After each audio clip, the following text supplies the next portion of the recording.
Oui, bonjour à tous. Il me fait plaisir de venir vous parler un petit peu du bois d'innovation. Je fais un petit tour vite fait là, des outils puis des solutions qu'on a pour les vignerons. Donc, je présente du bois d'innovation. On est là pour écouter, conseiller et innover au niveau de la viticulture et de l'horticulture ici.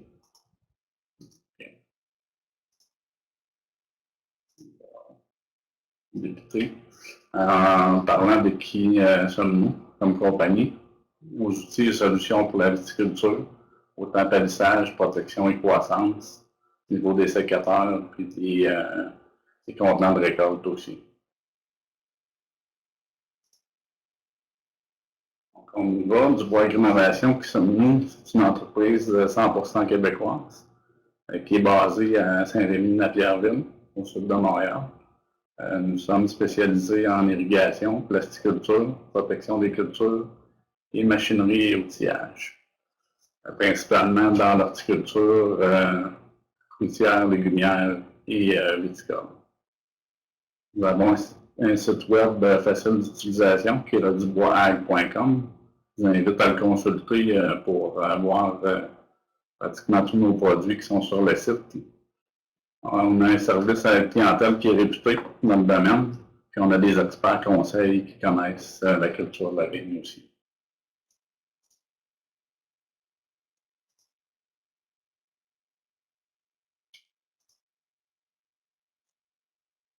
Donc, des outils et solutions. Pour le palissage, on a autant photo, ancrage, les accessoires, les grippoles, les pinces Protect pour le tutorage, des outils pour lier autant les Ligatex que les MaxTape.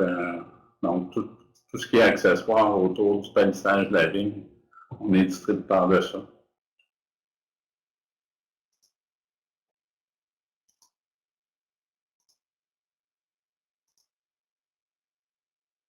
Également, on a les outils et solutions en protection et croissance. Donc, les filets anti-oiseaux et anti-insectes.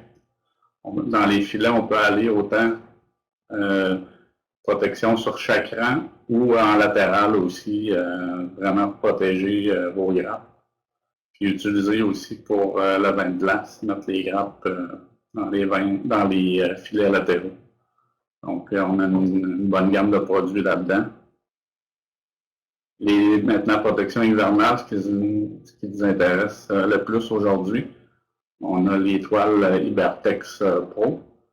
Donc, on a différentes grandeurs disponibles là-dedans. On peut avoir du 1,75 m par 100 mètres, du 3,5 m par 100 mètres.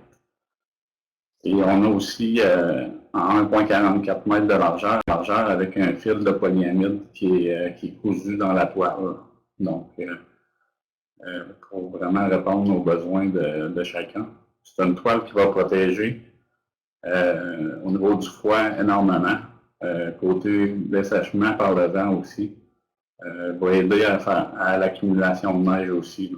Donc, c'est vraiment intéressant pour les cépages les plus sensibles au froid.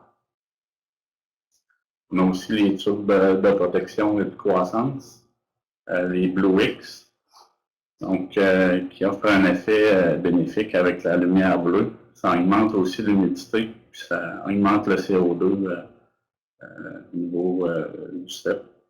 Puis ça diminue l'assèchement aussi.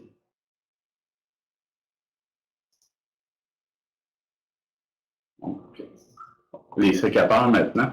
On a 3 modèles de sécateurs électroportatifs, vraiment adaptés autant pour la vigne que les arbres fruitiers. Donc, on a entre autres le nouveau modèle 811 dont l'ergonomie a été améliorée. À ce niveau-là, il est vraiment quelque chose de durable au niveau de Felco. C'est quelque chose de très bien conçu. Et on est aussi un centre de services autorisé, là, Felco. Donc, on a également les sécateurs manuels disponibles chez Dubois aussi, de Felco. Donc, pour terminer, pour les caisses et les bandes de plastique pour la récolte. Donc, différents modèles disponibles, vraiment adaptés pour chacun. Donc, là, très durable aussi, en plastique traité UV, toute la gamme de produits. Donc, merci beaucoup, puis je vous invite à visiter notre site internet là, pour plus d'informations sur les produits. Puis vous pouvez nous contacter aussi là, chez Dubois. Donc, ça nous fera plaisir de répondre à vos questions. Merci beaucoup. On va poursuivre. Donc, merci à Dubois Agrinovation qui soutient l'activité aujourd'hui. Je vais faire un partage d'écran afin de vous présenter la suite. Excusez-moi. Donc, je vous présente en fait la description, en fait, les différentes méthodes de protection hivernale des cèpes, la procédure d'installation et le niveau d'efficacité de chacun. La rusticité d'un cep, c'est-à-dire la capacité de la plante à résister au froid, varie d'un cépage à l'autre. Il est important de connaître le degré de rusticité de vos cépages et de vous assurer que la zone de rusticité où ils sont plantés est adéquate. Pour pallier à un manque de rusticité, certains cépages doivent être protégés pendant l'hiver. Voici un tableau des principaux cépages plantés au Québec associés à leur degré de rusticité, du plus rustique au moins rustique dans chaque catégorie. Étant donné que la majorité de la zone agricole du Québec se situe en zone de rusticité 4 et 5, on considère généralement que les cépages de zone 3B et 4 sont rustiques au Québec. Les cépages de zone 5 sont semi-rustiques et les cépages de zone 6 non rustiques. Il est primordial de protéger les vignes non rustiques et fortement recommandé de protéger les vignes semi-rustiques. Les vignes rustiques peuvent, la plupart du temps, être cultivées sans protection. Les dommages liés au gel comptent parmi les principales causes de pertes économiques dans les vignobles québécois. Les pertes de rendement de la réduction de la qualité des fruits et augmentation des coûts d'entretien. Une bonne protection hivernale des vignes peut être résumée en 4 points. Installée au bon moment, dans les conditions idéales, avec un facteur isolant suffisant et aucune ouverture ne laisse passer l'air froid. Est-ce que votre protection hivernale est adéquate? Je vous invite à y réfléchir en sachant que ces questions pourront être répondues si ce n'est pas le cas aujourd'hui. Il existe 4 méthodes de protection hivernale, soit le butage, l'installation de toiles géotextiles, le recouvrement des vignes avec de la paille ou du foin et de la neige. Parmi les 4 méthodes, 2 sont réellement efficaces, si bien sûr les critères d'une protection hivernale sont suivis. Il s'agit du butage et l'utilisation de toiles géotextiles. Voyons les avantages et inconvénients de chacune de ces techniques. Le butage consiste à recouvrir les vignes d'un monticule de terre suffisamment haut pour protéger les 4 premiers bourgeons. Pour ce faire, on utilise environ de 30 à 50 cm de terre de chaque côté du rang. Il est recommandé d'avoir un écartement de 3 mètres pour le butage de façon à pouvoir ramasser suffisamment la terre de terre. Le type de taille doit permettre de garder les bourgeons à fruits près du sol, si bien que la taille en gobelet est la mieux adaptée au butage. Le butage réalisé dans les règles de l'art permet d'obtenir une excellente protection hivernale. C'est une méthode qui se fait assez rapidement, mais l'équipement adéquat. Par contre, il requiert un équipement spécialisé pour réaliser le butage et le débutage. Ça demeure un défi pour ne pas endommager les vignes. On peut endommager le tronc et les racines en surface. Puisque l'on bouge beaucoup la terre, cette pratique affecte la structure du sol et amène un risque d'érosion. C'est plus difficile à réaliser dans les sols lourds. Enfin, le butage serait associé à certaines maladies causées par les cylindrocarpons. Les toiles géotextiles, en fait, l'utilisation des toiles géotextiles se fait une fois que les vignes sont pré-taillées de façon à rabattre les tiges fruitières au sol. Les toiles sont fixées de façon à former une tente assez étanche pour protéger du froid, mais assez grande afin d'éviter le contact des bourgeons avec la toile. L'installation de toiles géotextiles offre une excellente protection hivernale lorsqu'elles sont bien entreposées. On peut réutiliser les toiles durant environ 10 ans. Le système peut répondre aux vignes en taille courte ou longue. On peut retirer plus rapidement les toiles au printemps. Ça, c'est vraiment un avantage que Mathieu va pouvoir vous parler. Par contre, les toiles requièrent de l'espace d'entreposage et de l'entretien. La pose de ces toiles demande une charge de travail supplémentaire. On doit prévoir le personnel et le temps. Enfin, puisqu'il n'y a pas que de la vigne dans nos champs, cette tente est attirante pour les rongeurs. On doit prévoir les moyens de lutte pour ceux-ci avant d'avoir scellé le système. La paille ou le foin utilisé seul ne constitue pas une protection suffisante sous nos conditions hivernales. Cela augmente le ratio carbone-azote au champ, ce qui peut affecter la fertilisation des plants. Cet environnement est attractif pour les rongeurs et amène un risque de dommage des vignes. Ça requiert un temps important pour enlever la paille ou le foin au printemps. À noter que la paille ou le foin jumelé aux toiles géotextiles augmente le facteur isolant du système.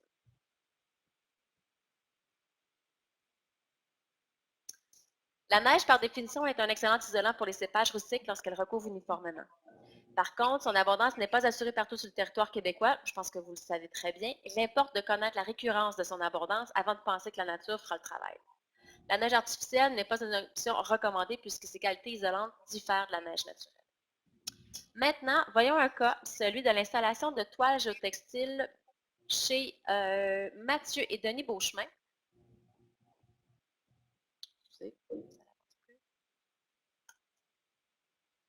Ah oui, ici, voilà. Le domaine du Nival, en fait, est situé à Saint-Louis, dans le centre du Québec. Puis, on a recueilli, grâce à Jean-François Péloquin et Raphaël Fonclara, des photos et vidéos de l'installation de toiles géotextiles en novembre 2015. Donc, c'est ce que je vous présente. Donc, on peut voir aussi ce que Mathieu Plante nous parlait tout à l'heure, même le polyamide qui est inséré. Donc, les toiles doivent être fixées de façon à tenir en place tout l'hiver. Il est également important d'éviter le contact des bourgeons avec la toile. La toile géotextile est en polyester. Chez Mathieu, elle est d'une longueur de 1,22 m. De chaque côté, il y a un ourlet auquel un fil de polyamide a été inséré préalablement par le fabricant, jumelé d'un rebord ou une bavette qu'on appelle de 7,5 cm.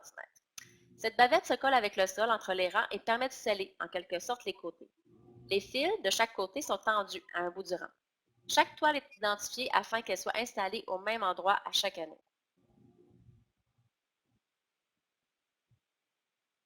Il y a 6 étapes pour l'installation des toiles. On descend les fils releveurs de palissage que l'on réinstalle à hauteur de 45 cm du sol ou on en installe de façon permanente à cet endroit-là, ce qui soutiendra la toile. On insère une baguette de bois de 40 cm que l'on peut voir juste ici, à la base de chacun des poteaux de cèdre. Ceci permet de tenir la toile bien en place à la base afin de protéger du froid et du vent. On déroule la toile à côté du rang. On peut voir que la toile est enroulée sur un tuyau d'ABS de 4 pieds de longueur, auquel on a inséré une barre de fer pour faire l'entre-rang afin de s'accoter sur les piquets de départ. Donc, on voit ici qu'ils sont en train de l'allonger le long du rang.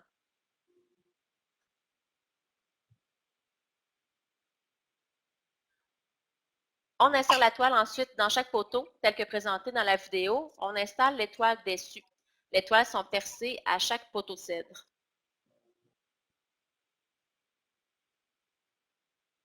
Ensuite, on tend le fil de polyamide avec un winch qu'on vient d'installer le fil au ras du sol autour du piquet. On peut voir avec la vidéo comment on procède.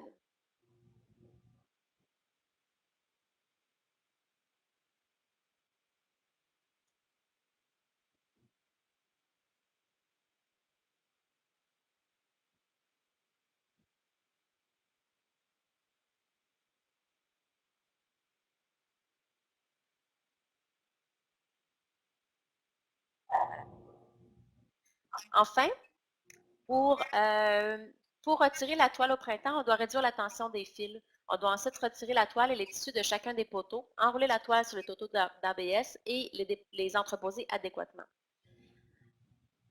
Donc, pour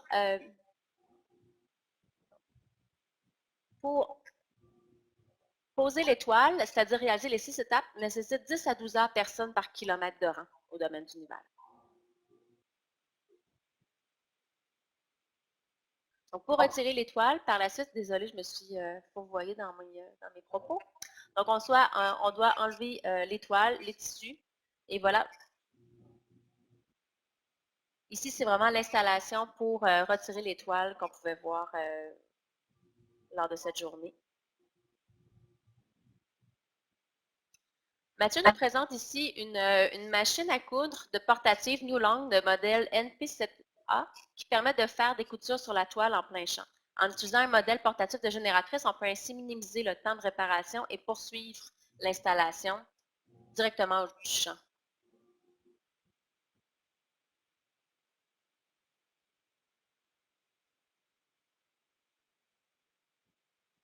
Donc voilà, c'est ce que je voulais vous présenter sur la présentation de l'étude de cas de notre collègue Mathieu, qui est ici aujourd'hui. Je pourrais vous inviter, Mathieu, à fermer la caméra.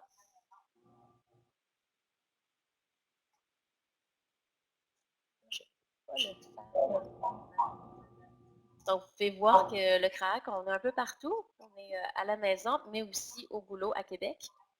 Je vais prendre maintenant les questions. S'il y en a qui avaient des questions de clarification en lien avec le système de Mathieu Beauchemin, Mathieu pourrait également ouvrir son micro.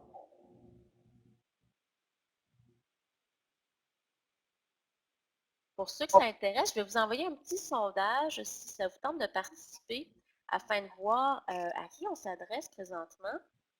Donc, voilà, je vous ai envoyé. Ah, zut. Ouais, voilà. Donc, est-ce que vous protégez vos vignes l'hiver? Puis, est-ce que vous, avec quel mode de protection vous le faites? Est-ce qu'il y en a qui ont des questions en lien avec le système de protection hivernale de Mathieu?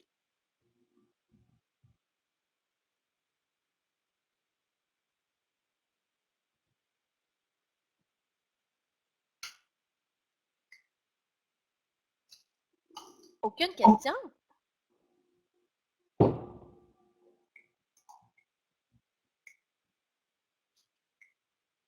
Là, je viens de lire dans le clavardage. Pour ceux que l'animation ne fonctionnait pas, je vais vous envoyer le lien, il n'y a aucun problème.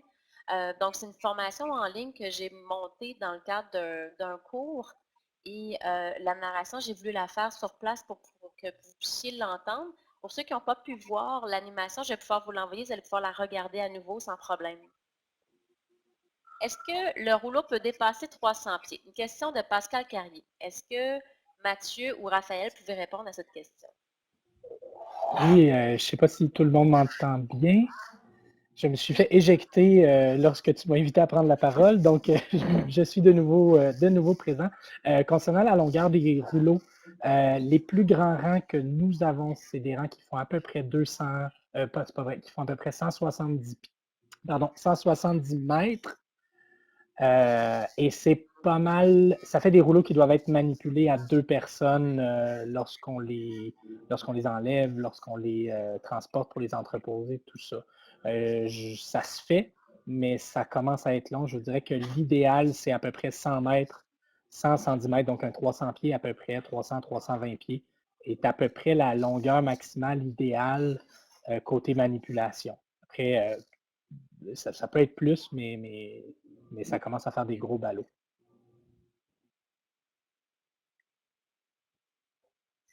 Une question de Gaël. Qu'est-ce qui détermine le meilleur moment pour retirer les toiles?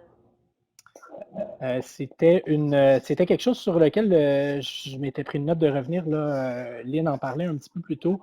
Le principal défi au niveau du retrait des toiles, pour peu importe le système qu'on utilise pour installer et fixer les toiles, c'est d'avoir une façon de les retirer le plus rapidement possible au printemps, dès lors que les risques de gel majeurs sont passés, de façon à éviter de la surchauffe sous les toiles. Donc, ça reste que lorsque la toile commence à être assez libérée de neige, de la neige, on se retrouve dans une situation où la température sous toile, lors des journées très ensoleillées, monte rapidement, ce qui peut induire une sortie de dormance plus rapide dans les vignes. Ce qui est moins le cas lorsqu'on a de la paille sous les toiles, mais lorsqu'on a uniquement les toiles, on crée vraiment comme une petite serre, ce qui fait qu'on doit les enlever le plus tôt possible au printemps, dès que c'est physiquement possible de le faire. C'est un des avantages du système que nous, on utilise, étant donné qu'il n'y a pas de terre au pied des toiles qui est utilisée pour sceller la toile, donc on ne rajoute pas une couche de terre de chaque côté de la toile. Ça fait en sorte que dès que la surface du sol est dégelée, on peut tout de suite soulever les toiles, mais c'est clair que le plus rapidement possible au printemps, on essaie d'ouvrir dans les bouts, d'ouvrir à chaque piquet, d'enlever les petits foulards qu'on mettait pour sceller autour de chaque piquet pour laisser les toiles respirer, laisser la chaleur sortir. Le dernier petit truc que je mentionnerai à ce niveau-là, c'est de garder en tête le fait que les vignes, tranquillement à la fin de l'hiver, donc la rusticité diminue, donc la résistance au froid diminue. On utilise beaucoup comme guide les données qui sont collectées par l'Université Brock en Ontario concernant les LTE de différents cépages, donc les températures létales pour les bourgeons primaires. On essaie quand même de... Évidemment, ce n'est pas tout à fait transposable directement au Québec, mais on garde ça en tête quand on essaie d'évaluer le retrait des toiles versus les prévisions météo au niveau du froid là, à venir. Donc, on essaie de s'assurer qu'on n'enlève pas les toiles si les vignes sont encore, par exemple, si les vignes sont... si on pense qu'à partir de, par exemple, moins 13, il y aurait des risques de perte de bourgeons primaires et qu'on annonce un froid de moins 15 la semaine prochaine, on attend encore un petit peu. Donc, voilà un peu comment on détermine le meilleur moment pour retirer les toiles. Je peux peut-être enchaîner, Lynn, avec, je vois quelques questions. Là, une question au niveau du séchage, des tissus, des toiles de l'humidité. En fait, c'est des matériaux inertes. C'est des toiles qui sont faites avec des plastiques, du textile, donc du textile technique qu'on appelle, ce qui fait que ce n'est pas des trucs qui vont avoir tendance à pourrir. On préfère les laisser sécher le plus possible au champ. Donc, ce qu'on va faire, c'est qu'on va relever les toiles, on va les accoter sur les piquets, les laisser sécher une journée ou deux, de façon à ce que ce soit beaucoup moins lourd et beaucoup plus facile à rouler et à manipuler une fois roulé. Mais s'il reste un petit peu d'humidité, c'est pas nécessairement dommageable sur les toiles. Donc, ouais, Raphaël, ça rejoint la réponse de Raphaël qui avait répondu sur le clavardage. Il y avait quelques autres questions. Bon, au niveau du matériel, ça a été couvert, donc polyester, ça dépend des fabricants. Il y a des matériaux, des fois, qui sont donc des différents types de plastique qui sont utilisés selon les fabricants. Et au niveau du temps de retrait des toiles, c'est un petit peu plus rapide que le temps d'installation généralement. Donc, ça se passe un petit peu plus, rapidement. On peut parler d'à peu près 5-6 heures par kilomètre de rang, 5-6 heures personne par kilomètre de rang au niveau du retrait. On avait une Chloé qui disait quelle est la différence de température avec la température extérieure de celle sous l'étoile? Au niveau des différences de température, évidemment, c'est très variable en fonction de différents facteurs. Ça peut aller de 25 degrés à 0 degré. Donc, bon, dans le meilleur des mondes, on veut des toiles assez bien scellées. Si on n'a aucune couverture de neige, hormis un film par terre, par exemple, donc admettons que les toiles sont bien scellées au sol, mais qu'il n'y a à peu près pas de neige sur les toiles, on peut parler de quelque part entre 2 et 7-8 degrés de différence avec l'extérieur. Ça dépend aussi, ce qu'on constate de plus en plus, c'est que ça dépend aussi des vents. Donc, dans des situations de grand vent, la température sous toile va baisser beaucoup plus que par une nuit froide, mais sans vent. Je voyais des commentaires dans le clavardage qui disent que ça dépend de la durée du froid, de la couverture de neige. Donc, dès lors que les toiles ont une certaine couverture de neige par-dessus, évidemment, quand elles sont complètement enterrées dans la neige, la température est extrêmement stable, à peu près. Généralement, on va jouer entre moins 4 et moins 7 à peu près en dessous des toiles, des fois même un petit peu plus chaud que ça, quand c'est complètement couvert de neige. Si on a des fois juste un petit 5-6 cm de neige qui recouvre les toiles, déjà là, on va aller chercher un facteur isolant beaucoup plus intéressant. Donc, c'est clair que c'est d'autant plus intéressant quand il y a une certaine couverture de neige. Mais même avec très peu de neige, on constate quand même des écarts assez importants, là, facilement du 7-8 degrés si c'est bien posé et s'il n'y a pas trop de vent. Donc, ça peut faire la différence entre moins 20 et moins 28. Là. Donc, c'est quand même non négligeable. Je voyais des questions par rapport à l'âge des toiles aussi, une réflexion par rapport à ça. C'est quelque chose qu'on essaie d'évaluer. Donc, est-ce qu'avec le temps, les toiles perdent une certaine partie de leur efficacité? C'est une question à laquelle je n'ai pas les informations pour y répondre. Je sais qu'il y a certains vignerons qui utilisent les mêmes toiles depuis près d'une dizaine d'années. C'est pas impossible. C'est pas impossible de le faire. Reste à voir maintenant si on perd de l'efficacité et combien d'efficacité on perd. Il y avait une question pour les gels de printemps de la part de Gaël. Je peux peut-être répondre à ça rapidement. Au niveau des gels de printemps, c'est des essais qu'on a faits qui se sont avérés assez peu concluants. En fait, on avait fait des tests dans des conditions assez optimales là, avec un gel de printemps là, avec une bonne inversion de température, mais surtout avec des toiles qu'on avait réussi à sceller assez bien au sol lors d'un épisode de gel de printemps et on avait eu une efficacité assez intéressante. Mais en 2015, lors de l'épisode de gel de la fin mai, on a fait des tests à plus grande échelle, en fait, sur l'ensemble du vignoble avec les toiles qu'on avait laissées au champ pour les rabaisser. La majorité des vignes étaient dans un stade avec des pousses entre 2, 3 et 10, non, même dans 2, 3 et 15 cm, 15-20 cm. Donc, on avait des pousses qui, dans certains cas, touchaient aux toiles. Et la toile est devenue, bon, il y a eu de la rosée qui s'est, et du fréma qui s'est mis sur les toiles. C'est devenu extrêmement conducteur au niveau du froid. Et on a eu des bons dommages là, de gel, là, tout ce qui touchait aux toiles a gelé, sans constater d'énormes gains au niveau des températures sous toile versus hors toile. Possiblement qu'il aurait fallu avoir des toiles beaucoup mieux scellées.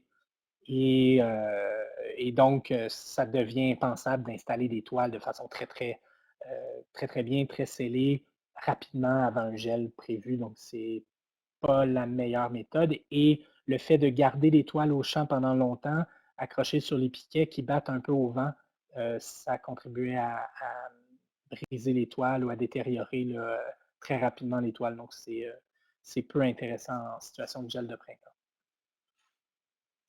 Merci beaucoup, Mathieu. Si vous avez d'autres questions, je vous invite à les écrire dans le clavardage. On va maintenant laisser la parole à Evelyne Barriot. Evelyne, que sûrement la majorité d'entre vous connaissez, qui est agronome, qui travaille au ministère de l'Agriculture. Donc, je te laisse la parole, Evelyne, tout de go. D'accord. Alors, je vais saluer tout le monde. Alors, bonjour.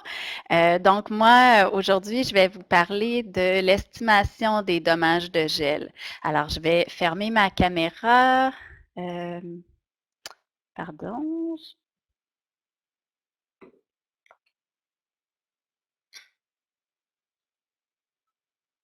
OK.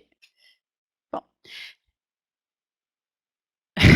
Bon, mais c'est pas grave, la caméra ne sera pas fermée. J'ai un petit problème technique. Ah, bon, voilà.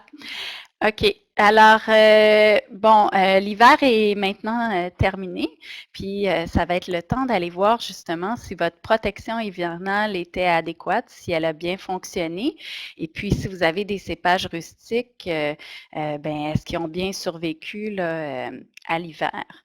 Donc, c'est fortement recommandé d'aller voir l'état des bourgeons. Oups. Donc, si on regarde l'hiver qui vient de passer, j'ai sorti là, des températures minimales dans quelques stations là, des principales régions viticoles du Québec. Alors, si on compare là, à l'hiver 2013-14, l'hiver 2014-15, qui avait été très, très froid, cet hiver, ça n'a pas été excessivement froid. On a enregistré une température de moins 27 à Oka au mois de décembre, moins 26 en Montérégie. Si on regarde pour le mois de janvier à avril, donc on a eu une température minimale de moins 26 encore là à Oka, moins 22, moins 24 à l'île d'Orléans. Donc, si on regarde ce tableau-là, il est un petit peu petit peut-être, qui est issu du guide d'implantation de la vigne. Donc, les cépages qui sont rustiques, donc qui sont zonés 4. Donc, ils peuvent supporter des températures de moins 29 à moins 34 en principe. Alors, pour, par exemple, le Frontenac, le Vandalflich, le Sabrevois, le Sainte-Croix, on peut penser qu'ils vont avoir un très bon potentiel de production, qu'ils vont avoir bien résisté à l'hiver qui vient de passer parce que l'hiver n'était pas très froid. Puis pour les autres cépages là, des autres zones de rusticité, ben, en principe, si vous les cultivez au Québec, on vous recommande fortement là, de les protéger. Alors, donc ça, c'est en théorie. Si on regarde, en théorie, je veux dire la rusticité des vignes, si on regarde ici, j'ai un tableau qui montre la courbe de résistance au froid. Hop.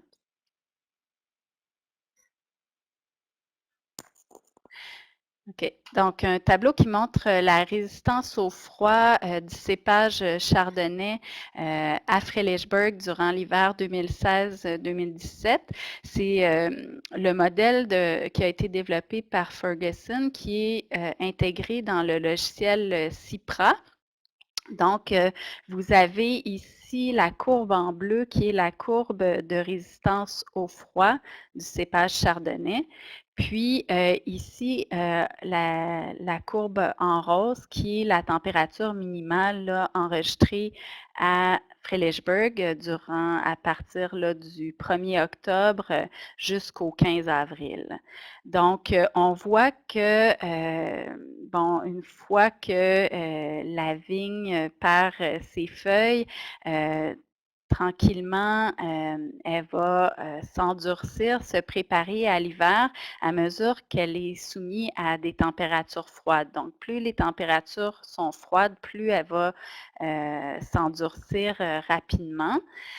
Donc, on voit ici qu'au mois de décembre, elle avait pas mal atteint là, son niveau de résistance au froid là, maximal. Puis, on a eu une température très froide le 15 décembre où si, étant donné que la ligne rose touche la ligne bleue, là, ça veut dire que Pardon. Donc, si la vigne n'avait pas été protégée, bien, il y aurait eu des dommages de gel. Même chose, donc là, on voit ici que la vigne perd graduellement de la tolérance au froid. C'est la fin de l'hiver, puis il y a des températures chaudes. La dormance est terminée. Donc, on a eu des températures plus chaudes. La vigne a perdu de la résistance au froid. Et là, il y a eu une température très froide tard en mars, là, juste un peu avant le 15 mars, où encore là, la vigne aurait eu des dommages si elle n'avait pas été protégée. Donc, à part de ça, encore là, ça demeure théorique parce qu'il y a plusieurs autres facteurs qui vont affecter la tolérance au froid des vignes, c'est-à-dire toutes les sources de stress que la vigne aurait pu subir durant les saisons précédentes. Donc, la saison précédente, il pourrait ralentir l'ahoutement des vignes là, à l'automne. Comme par exemple, si vous avez eu beaucoup de maladies ou des ravageurs importants qui ont endommagé le feuillage, qui n'ont pas permis aux vignes d'accumuler suffisamment de réserves et de bien s'ahouter, ben, ça va réduire leur résistance au froid. Même chose pour des carences minérales. Aussi, si vos vignes ont souffert de sécheresse, dans certains cas, c'est rare que ça nous arrive au Québec, mais la saison dernière était quand même assez sèche, donc ça pourrait réduire la résistance au froid.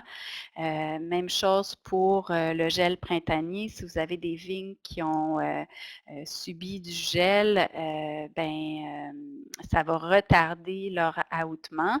Si vous avez mis beaucoup de fertilisation azotée, ça va stimuler leur croissance et retarder l'ahoutement. Même chose pour l'excès d'eau qui peut, dans un certain cas, stimuler la croissance des vignes ou la vigueur. Puis, bon, quand il y a un excès de vigueur, il y a un manque d'ensoleillement des bois, donc ça réduit l'ahoutement. Donc, tous ces facteurs-là vont faire en sorte que les vignes vont plus ou moins bien résister à l'hiver. Alors, c'est pour ça que c'est très important d'aller vérifier dans votre vignoble l'état des bourgeons avant d'entreprendre la taille. Donc, comment faire pour vérifier l'état des bourgeons? Alors, on va vous recommander d'aller prélever 10 à 20 sarments par cépage. Donc, vraiment fonctionner par cépage parce que c'est très variable d'un cépage à l'autre. Et d'y aller au hasard, mais dans une parcelle homogène. Par exemple, si vous avez un vignoble qui est très en pente, puis que vous avez des vignes qui sont plantées dans une zone très basse là, du paysage, bien, fort probable que l'air froid va s'accumuler dans ces zones-là qui sont beaucoup plus basses, puis ça va être des zones où vous allez avoir beaucoup plus de dommages. Donc, si vous voulez savoir quels sont les dommages dans cette zone-là, il faudrait prendre un échantillon ici de façon isolée, puis pas le mélanger là, avec les autres sections. Donc, vous allez choisir des sarments. Voyons, pardon. Donc, vous allez choisir des sarments qui ont un diamètre semblable là, à celui que vous allez conserver lors de la taille. Donc, pas des bois qui sont trop gros, qui seraient très vigoureux et qui pourraient avoir subi beaucoup de gel, et pas non plus trop petits là, qui auraient mal ahouté. Donc, ça, c'est bien important.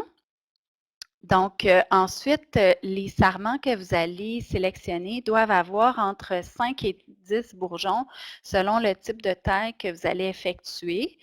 Donc, on veut observer, bon, idéalement, là, un total de 100 bourgeons.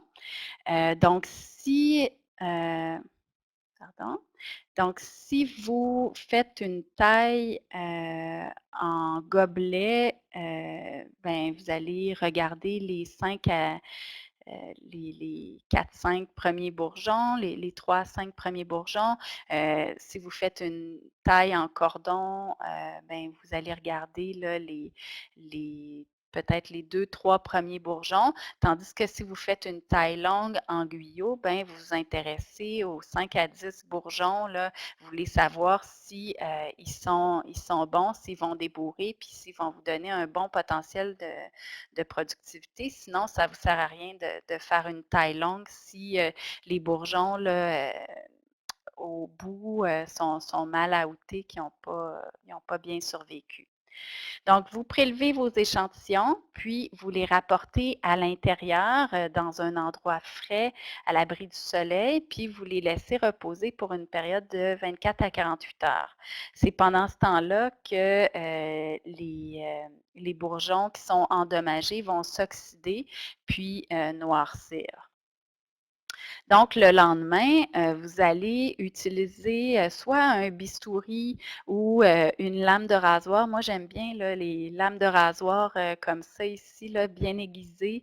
Je me suis fait un petit manche là, pour me protéger les doigts, mais en tout cas, ça coupe très bien. Donc, puis vous allez utiliser une loupe là, pour observer votre bourgeon. Ça a l'air simple comme ça, mais bon, je dois avouer là, que c'est pas si facile de faire des bonnes coupes puis d'observer nos bourgeons. Chaque année, là, les conseillers, on doit se remettre dedans là, pour regarder les bourgeons. La coupe que vous allez faire est très importante. Donc, dans le cas ici, là, on voit le bourgeon primaire qui est au centre, qui est noirci, donc lui, il est mort. Il il sera pas viable. Donc, vous devez voir les rosettes, là, puis on voit ici le bourgeon secondaire, le bourgeon tertiaire qui, eux, sont beaux, donc qui vont pouvoir assurer une certaine productivité. Lorsque vous voyez ce genre de choses-là, vous ne voyez pas bien la rosette, ça veut dire que vous avez coupé trop profondément. Donc ça va fausser vos résultats. Donc, parfois, plusieurs coupes vont être nécessaires là, pour bien voir. Moi, ce que je fais souvent, c'est que je vais faire une première coupe comme ça en angle qui va me permettre de bien voir le bourgeon primaire et le secondaire. Puis je vais faire une deuxième coupe qui va me permettre de voir le bourgeon tertiaire. Mais vous pouvez aussi procéder de cette façon-là. Donc ça vient de l'Université Cornell. Donc, bon, on vous montre ici une coupe qui est faite de façon trop superficielle. On ne voit pas le bourgeon primaire, ni le secondaire, ni le tertiaire. Dans ce cas-ci, on va faire une coupe un petit peu plus profonde qui va nous permettre de voir le bourgeon primaire, mais qui va être trop superficielle pour bien voir là, le bourgeon secondaire et tertiaire. Donc, il faut faire attention, ça peut fausser nos résultats. Donc, vous allez ici noter l'état, là, dans ce cas-ci, ce bourgeon-là est vivant, il est vert. Donc, vous allez noter que le bourgeon primaire est vivant et vous allez refaire une autre coupe un peu plus profonde qui vont vous permettre de voir les rosettes du bourgeon secondaire et du bourgeon tertiaire, puis de les évaluer. Puis on vous montre encore ce que ça a l'air quand vous avez coupé là, trop profondément. Donc ça, il ne faut pas penser nécessairement que ce bourgeon-là est vivant. Là, ça peut fausser les résultats. Donc, je vous ai fourni là, un fichier Excel pour prendre vos données. Donc, ça devrait se calculer automatiquement. Alors, donc, on a ici donc les rameaux de 1 à 10, puis encore une autre série de 1 à 10. Donc, si vous me suivez bien, ça fait 20 rameaux en tout. Et on a ici donc les bourgeons. Donc là, on voulait faire une taille en cordon. Donc, on s'intéresse au premier, deuxième bourgeon, puis ben, on a regardé le troisième au cas où on en aurait besoin, savoir son état. Donc, vous avez ici le bourgeon primaire, le bourgeon secondaire, le bourgeon tertiaire. C'est la même chose pour le deuxième bourgeon qui se trouve sur le rameau et le troisième, donc primaire, secondaire, tertiaire. Et donc là, vous allez observer et noter l'état des bourgeons. Donc, dans le cas ici qu'on a évalué, le bourgeon primaire, le premier bourgeon là, du sarment était vivant, mais le deuxième et le troisième étaient morts. Donc, bon, puis pour le bourgeon secondaire, tertiaire, ben, ils étaient vivants. OK? Donc, ainsi de suite. Donc là, vous allez regarder idéalement un total de 100 bourgeons. Alors, c'est plus long au début, mais à un certain moment, on adopte un rythme de croisière, puis ça va quand même assez vite quand on est habitué. Donc, dans mon exemple, j'ai 55% des bourgeons qui sont vivants, des bourgeons primaires, 84%, 87%, donc des bourgeons secondaires, tertiaires qui sont vivants. Alors, je vais adapter la taille en conséquence. Donc, on vous dit, si vous avez moins de 20% des bourgeons primaires qui sont endommagés, bien, ce n'est pas nécessaire d'ajuster la taille. On va accepter, là, bon, on dit qu'en Amérique du Nord, là, ça c'est une source de l'Université de Cornell, on peut s'attendre là, en climat froid d'avoir entre 5 et 15% de dommages, puis bon, jusqu'à 20%, ça va être acceptable.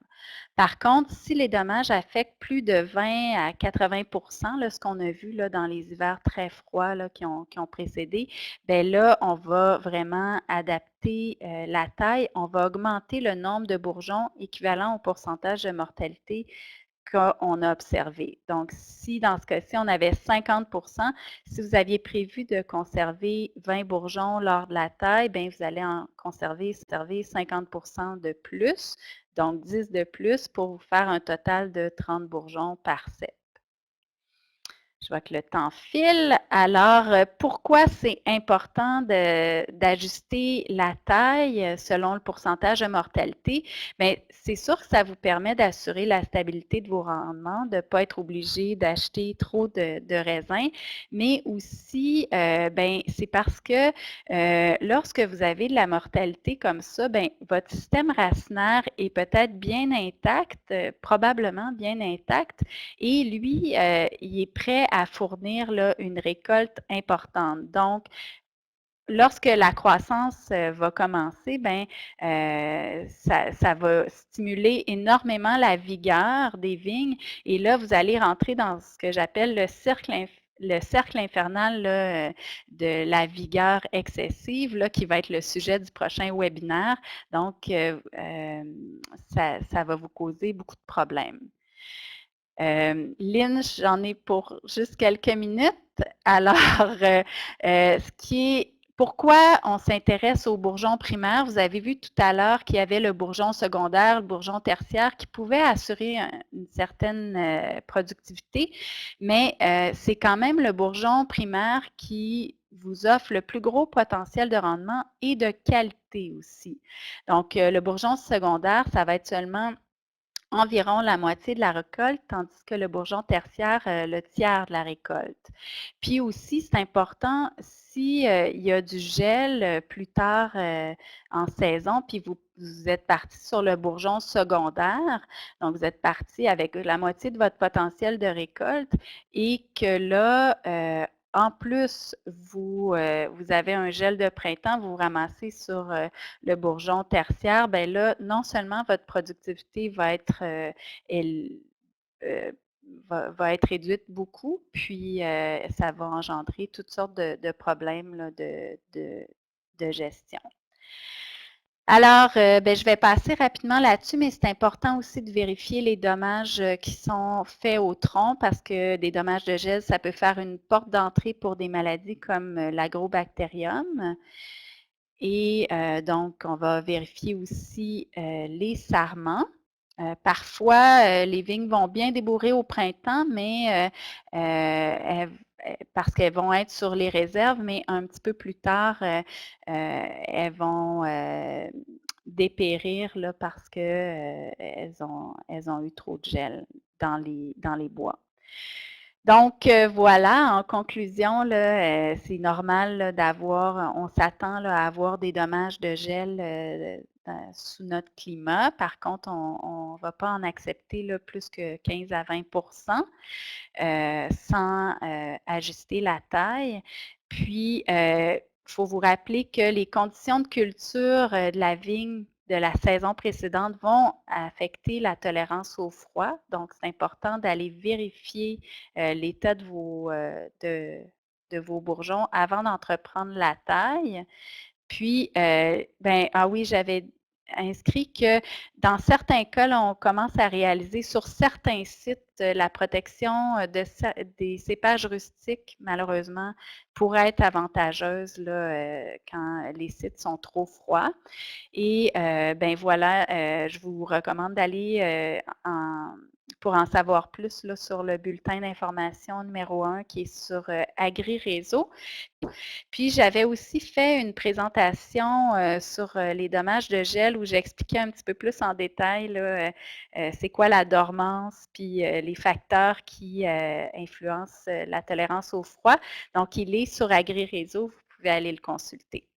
Alors voilà, je m'arrête. Si vous avez des questions, ça va me faire plaisir d'y répondre. Oui, il y avait une question de Mathieu Beauchemin. Est-ce vraiment nécessaire de rentrer les bourgeons avant l'observation? Si les bourgeons sont gelés en plein hiver, c'est sûr que ça va permettre l'oxydation des bourgeons morts. Par contre, si ça fait plusieurs jours que nous avons des températures au-dessus du zéro du champ, je constate souvent que les bourgeons morts sont déjà oxydés sur les cèpes. Est-ce que l'observation peut être faite directement en champ à ce moment-là? Oui, c'est sûr que, tu sais, si on est rendu tard en saison, puis qu'il y a eu des températures chaudes, vous allez le voir au champ. Par contre, il faudrait m'expliquer comment vous allez prendre, vos notes, faire un relevé là, de pourcentage de bourgeons. Je comprends, ça va être, dans le fond, plus un feeling là, de est-ce que mes bourgeons sont beaux ou ils sont pas beaux. Ça, je sais que la plupart des vignerons font ça, mais vous n'aurez pas une compilation là, qui va être exacte, là. Il y avait eu une autre question plus en lien avec la protection hivernale. On se demandait quand est-ce. C'était Mario Belzile qui demandait pour l'installation des toiles à l'automne, ça se fait quand? Ratel a répondu début novembre. Mathieu renchérissait aussi deuxième moitié de novembre. Mais Evelyne, est-ce que toi, tu avais un ajout par rapport à ça? Ou Raphaël? Oui, vas-y. Ben, je m'excuse, là, j'étais en train de lire le clavardage, puis je suis pas capable de faire deux choses en même temps, alors j'ai pas entendu la question. Donc, On se demandait pour l'installation des toiles à l'automne. C'est quoi la meilleure période, en fait? OK. Ben, moi, je vous dirais, c'est sûr que quand les feuilles sont tombées, la vigne a besoin d'une période d'à peu près 2 semaines là, pour vraiment accumuler des réserves, une période de repos. Donc, c'est important de ne pas récolter trop tard pour cette raison-là. Puis, si vous devez faire une prétaille, de laisser au moins 2 semaines là, après la chute des feuilles là, pour faire la prétaille et ensuite d'installer vos toiles. Donc, on se ramasse bien souvent là, à la mi-novembre, là. Pas beaucoup plus tard que ça parce qu'on peut avoir des températures froides. Je crois qu'on a Si fait je peux le me tour permettre des de questions. faire. Oui, vas-y Mathieu. J'allais juste simplement renchérir un tout petit peu sur cette dernière question-là.